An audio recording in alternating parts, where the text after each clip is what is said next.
ಬೇಜಾರು ಕಾರ್ಗಳವೆ, ಅದು ಲೋಡ್ ಗಾಡಿ, ಅದು ಹೋಯ್ತದು.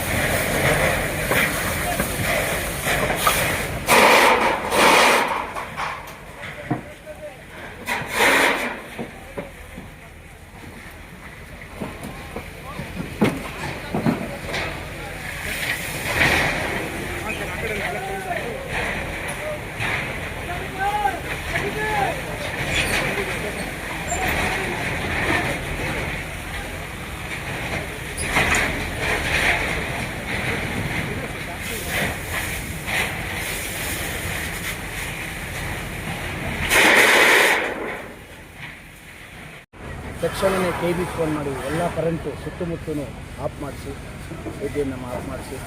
ಹಾಗಾಗಿ ಸದ್ಯಕ್ಕೆ ಯಾರಿಗೂ ಏನೂ ಘಟನೆ ಆಗಲಿಲ್ಲ. ಹಾಗಾಗಿ ಎಲ್ಲರೂ ಕೂಡ ಪಾಪ ವಾಟರ್ ಟ್ಯಾಂಕರ್ಗಳಿಗೆ ಅವರಿಗೆ ಧನ್ಯವಾದ ಹೇಳಬೇಕು. JCP ಪ್ರತಿಯೊಬ್ಬರು ಕೂಡ ಜೋಡಿಸ್ಕೊಂಡು ಜೊತೆಯಲ್ಲಿ ಭಾಳ ಸಹಕಾರ ಕೊಟ್ಟು ಪಕ್ಕದ ಇರೋಂಥ ಅಪಾರ್ಟ್ಮೆಂಟ್ಗೆ ಆಗಲಿ ಪ್ರತಿಯೊಂದು ಏನಕ್ಕೂ ತೊಂದರೆ ಆಗ್ದಂಗೆ ಈ ಒಂದು ಏನು ಫ್ಯಾಕ್ಟ್ರಿ ಆಗಿದೆ ಅದರಿಂದ ಪಕ್ಕದಲ್ಲಿ ಯಾರಿಗೂ ತೊಂದರೆ ಆಗ್ದಂಗೆ